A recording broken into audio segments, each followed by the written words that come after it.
Kind of interesting versus if you look and you see all these other things that are killing tens of thousands of people every year. Everybody should stop doing the medicine and go chiropractic. See, Dr. David, me, because I have my ulcerative colitis, my doctor told me, don't take Tylenol because Tylenol has aspirin in it too, and that would cause me to bleed.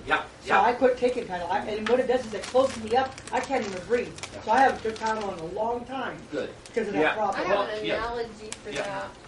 A guy lived next door to what was essentially a drug house. Okay. There's police there all the time and stuff, and it was just being a bad neighborhood. All right. And then they finally got the tenants out and got rid of it, and the guy who owned it wanted to sell the house. And the neighbor thought, well, if I buy the house, then I can fix it up and maybe rent it to decent families, make this a better neighborhood, improve the neighborhood. And he had a brother-in-law who was an appraiser, and his brother-in-law went through the house with him. It was worse than he thought it was, but he still had hope until they went down to the basement and saw huge gaping cracks in the foundation. It was crumbling. And his brother-in-law says, you'd be better off just bulldozing it down to the lot and start completing it over with a new foundation, because anything you do up here isn't going to be worth a dime because of this down here. Now, following that same line of thinking, though, if you wear out your body, where are you going to live? Home. I'm going next door. Right? When you think about this, right? We have to figure out. We don't have the luxury of bulldozing our bodies. We have to make this, or starting over. Now in heaven, yes. But for right now, we've got to make this body work. That's right. And so the choices that we make and how we live our lives really will affect this. All right. So we've got to make sure that we're not just suppressing the symptom, because that creates all sorts of problems. All right, we want to get to treating the cause of the disease. This is where we've got to go. All right. Okay. So nutrition. We want to enhance the repair process of cartilage. All right. So we already talked about water, right? Because if you talk about cartilage, it's largely water. So we have to make sure we're hydrating our body and we're creating movement, because there isn't blood flow to cartilage, right?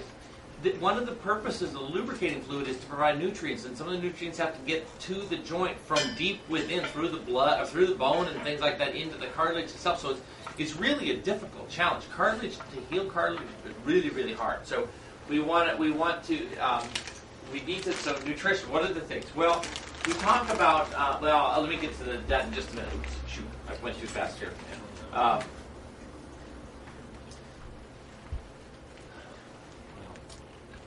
Let's go right to reversing the process.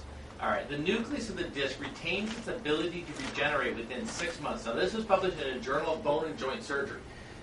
If we're going to try to undo what is happening, if that disc is starting to collapse and that nucleus is starting to deteriorate, if we catch it soon enough, and if your body has a capacity to heal, the potential still is there within, but it's months and months and months if it's going to happen. All right.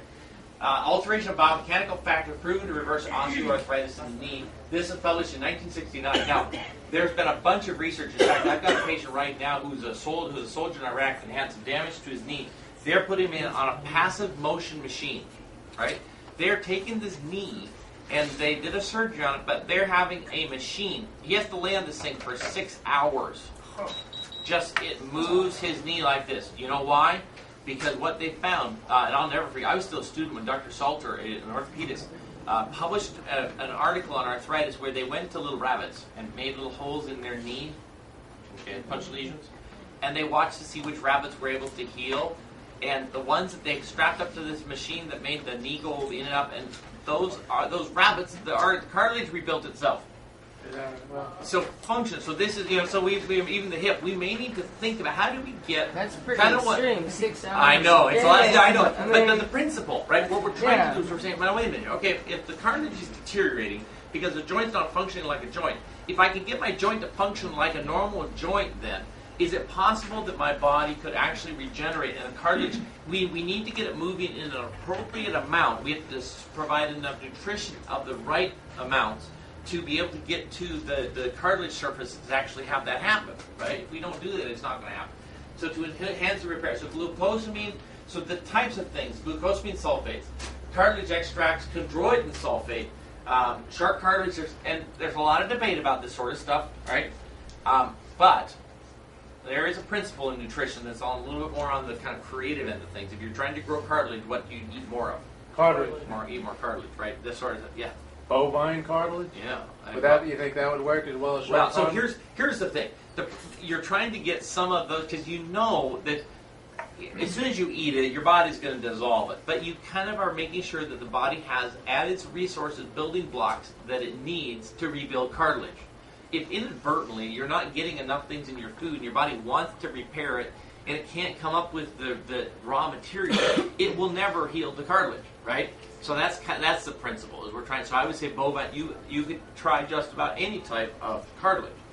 Now, in the more esoteric ends of things, you could argue whether swine, whether it be pork, but any of those cartilages have within them the building blocks to make cartilage. And so you hope your body can absorb it. It'll break it down, but then you're hoping that it has, that it can, if it needs something that's in the cartilage, it will be able to take it and then apply it where it needs it. That's the principle, yeah.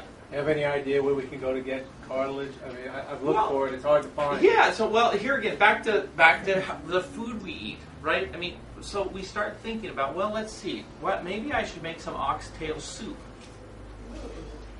Well, but you start thinking about where is cartilage in cows. Well, or the shanks of wherever there is cartilage, cook that stuff, right? Does that start? Are you starting to kind of get the concept? Is say, well, let's see the things that make gelatin. Like Jello. Yeah, I would do. Well, Knox blocks. You could do stuff like that has these types of compounds in them, right?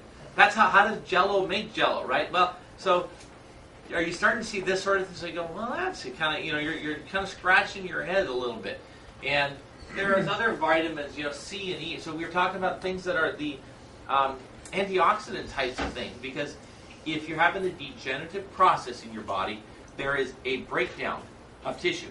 So free radicals and things like that are there. So then you could add things like selenium. You could do some other things like that. You start saying, what are the things that would help my body deal with free radicals?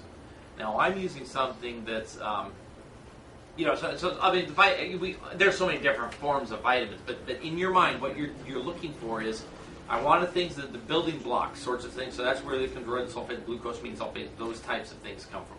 You also want to have nutrition, things that are going to help with free radicals, and that would, because it's a deterioration, it's falling apart. So you want to have things that will help clean it out and kind of restore better function.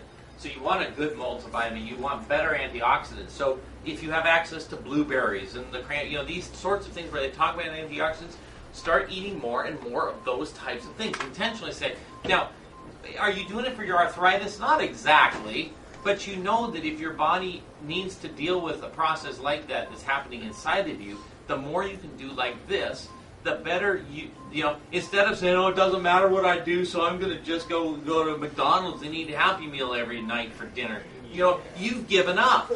You're not giving your body what it needs. So let's stay in the game. Let's get this thing, let's get going. Swimming. So exercise. Now, I talked about the problem that I have with people who go to the health club and they're pounding on the treadmill, they're doing all sorts of stuff. If they have a subluxation and they're doing this pounding and pounding and pounding, what's that going to do to the deteriorating joint?